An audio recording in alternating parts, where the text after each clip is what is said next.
আসসালামু আলাইকুম, কেমন আছেন সবাই? আশা করি সবাই অনেক অনেক ভালো আছেন। আপনাদের দোয়ায় আল্লাহর রহমতে আমিও অনেক ভালো আছি। আমার প্রতিনিয়ত আমার ভিডিওগুলো যারা দেখছেন তাদেরকে অসংখ্য ধন্যবাদ। আজকে আমি যে বিষয় নিয়ে কথা বলতেছি, সার্বিয়া। সবারই একটা স্বপ্নের দেশ, যারা যেতে চান সার্বিয়াতে, যারা ভাবছেন যে সার্বিয়াতে যাবেন। অনেক মানুষের ইচ্ছুক যে সার্বিয়া নিয়ে অনেক মানুষ স্বপ্ন দেখতেছে। তাদের জন্য আজকে মূলত ভিডিওটা, এবং কি যারা ফাইল জমা দিয়েছেন বা যারা ফাইল জমা দিবেন বা যাদের ভিসার অ্যাপ্রুভাল আইছে, আজকে তারা আমার ভিডিওগুলো দেখতে পারেন। ভিডিওগুলো যদি দেখেন তারা অনেক উপকার পাবেন। ভিডিও দেখার আগে আমার চ্যানেলটা সাবস্ক্রাইব করবেন, আমার চ্যানেলটা লাইক দিবেন, ভিডিওটা শেয়ার করবেন যাতে ভিডিওটা সবার মাঝে পৌঁছিয়ে যায়। আজকে আপনাদের আমি আমার এসআর গ্লোবাল ট্রাভেল এজেন্সির পক্ষ থেকে সবাইকে ঈদ মোবারক জানাচ্ছি। কালকে যেহেতু পবিত্র ঈদ, আমি আজকে যে বিষয় নিয়ে আমি কথা বলতেছি সেই কথাটা হচ্ছে যে সার্বিয়াতে যারা ফাইল জমা দিবেন বা যারা ভাবছেন যে সার্বিয়াতে যাবেন, বা সার্বিয়ার ভিসা রেশিওটা কেমন। সার্বিয়ার ভিসা রেশিওটা আলহামদুলিল্লাহ বর্তমানে সার্বিয়ার ভিসা রেশিওটা অনেক ভালো। যারা সার্বিয়াতে যেতে চাচ্ছেন বা অনেকে বলছেন ভাই আমার ভিসার অ্যাপ্রুভাল আছে বা আমার ওয়ার্ক পারমিট আছে আমাদের, এবং কি আমাদের অ্যাপ্রুভাল আসার পরে ইউজার আইডি পাসওয়ার্ড আমাদের এজেন্সি দিয়েছে, কেন আমাদের ভিসা এখনও স্ট্যাম্পিং হয় না, আপনি কি আমাদের কিছু হেল্প করতে পারবেন বা জানাতে পারবেন? আজকে আমি তাদের জন্য বলবো যে দেখেন ভাই, আপনাদের যে ট্রাভেল এজেন্সি হোক বা যে হোক, যার মাধ্যমে আপনারা ভিসাগুলো প্রসেসিং করাচ্ছেন বা ফাইল করছেন, আপনাদের মূলত দেখেন যে ইউজার আইডি পাসওয়ার্ড যেটা দিয়েছে সেটা অরিজিনাল কি না। এবার অরিজিনাল ইউজার আইডি কীভাবে বুঝবেন বা অরিজিনাল ইউজার আইডি পাসওয়ার্ড কীভাবে বুঝবেন বা কীভাবে আপনারা জানবেন যে এটা অরিজিনাল আইডি কি এটা ডুপ্লিকেট। সেক্ষেত্রে আমি বিষয়টা, অনেক মানুষ আমার কাছে জানতে চায় যে ভাই আমাদের এখানে অরিজিনালভাবে যে কাজগুলো আমরা করতেছি বা অরিজিনাল যে ইউজার আইডি পাসওয়ার্ড যেটা আমাদের কাছে দিচ্ছে আমরা তো বুঝতে পারছি না এটা অরিজিনাল ইউজার আইডি পাসওয়ার্ড কি এটা ডুপ্লিকেট। সেক্ষেত্রে আমি আপনাদের বলবো যে আপনারা ফাইল জমা দেওয়ার কতদিনের ভিতরে ওয়ার্ক পারমিট ইস্যু হয়েছে এবং কতদিনের ভিতরে আপনাদের হাতে ইউজার আইডি পাসওয়ার্ডটা আছে। দেখেন, আপনারা যদি মনে করেন একটা বৈধভাবে বা একটা সঠিকভাবে একটা ফাইল যদি প্রসেসিং করতে চান, সেক্ষেত্রে আপনাদের সময় লাগবে এখানে প্রায় মনে করেন 3-4 মাসের ভিতরে আপনাদের ইউজার আইডি পাসওয়ার্ড এটা আপনারা হাতে পাবেন। যদি অরিজিনালভাবে যদি প্রসেসিং হয় লং টাইম একটু সময় লাগে। যারা বলছে যে ভাই কন্ট্যাক্টের মাধ্যমে নাকি আমাদের ট্রাভেল এজেন্সি কন্ট্যাক্টের মাধ্যমে আমাদের জন্য ফাইলগুলো প্রসেসিং করছে, সেজন্য আমাদের ফাইলগুলো দ্রুত হচ্ছে। ভাই এখানে একটা প্রসেসিং একটা টাইম আছে। যতই তারা কন্ট্যাক্টে কাজ করুক বা যতই তারা অ্যাম্বাসি কন্ট্যাক্ট করে ভিসা বাইর করুক বা যেভাবে করুক, এখানে একটা টাইম দেওয়াই লাগবে ভাই। এই না যে আপনার ফাইলটা জমা দেওয়ার সাথে সাথে আপনি 10 থেকে 15 দিনের ভিতরে আপনার ইউজার আইডি পাসওয়ার্ড পাবেন, এমন কিন্তু নয়। আপনি প্রথমে দেখেন আপনাদের একটা ওয়ার্ক পারমিট ইস্যু করে ওয়ার্ক পারমিটটা কোম্পানি অ্যানুসি লেটার নিয়ে তারপর যাবিত সমস্ত কাজ কমপ্লিট করে এখানে সর্বনিম্ন সময় লাগলো 1.5 থেকে 2 মাসের কাছাকাছি সময় লেগে যায় এই প্রসেসিংগুলো।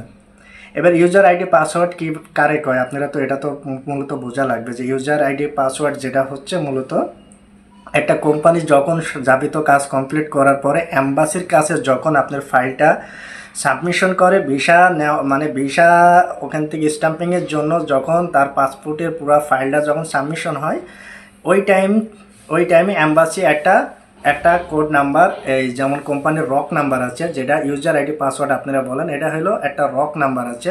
এই রক নাম্বার এই অ্যাম্বাসি যখন ভিসাটা দেয় এটা অনলাইন, ওটার সাথে অ্যাটাস্টেশন যখনই হয়ে যায় তখনই ওটা একটা ইউজার আইডি পাসওয়ার্ড আপনাদের যে জিমেল দিকে অ্যাপ্লাই করছেন সেই জিমেলে ইউজার আইডি পাসওয়ার্ড দেয়। আপনার ভিসাটা কতদূর কী হচ্ছে, কীভাবে সিস্টেমটা হচ্ছে এটা বোঝা যাবে এবং কি দেখা যাবে। আর যারা মূলত বলছেন যে ভাই আমরা ফাইল জমা দেবো, আমরা কী কী কাজের উপরে ফাইল জমা দিতে পারি, দেখেন এখন সার্বিয়ার ভিসার রেশিওটা 100-এ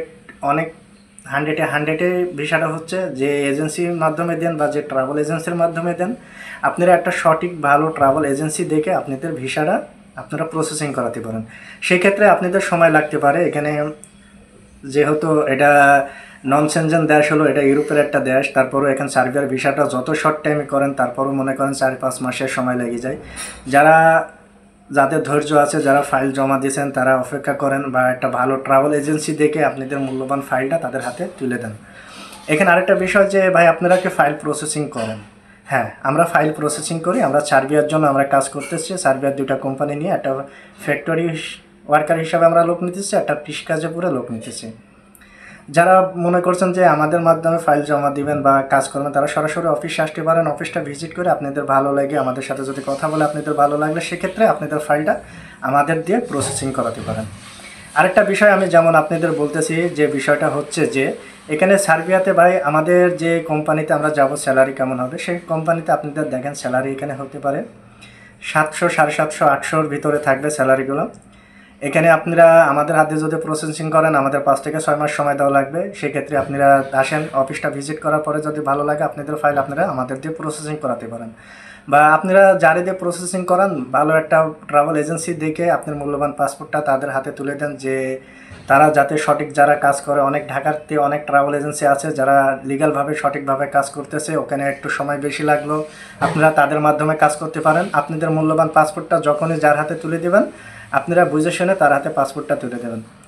সবাইকে আমি একটাই অনুরোধ করব, দেখেন ভাই, বিদেশ এমন একটা জিনিস, এটা অনেক ভাগ্যর ব্যাপার, বা যাদের ভাগ্য, যাদের রিজিকে আছে তারা অবশ্যই যেতে পারবে।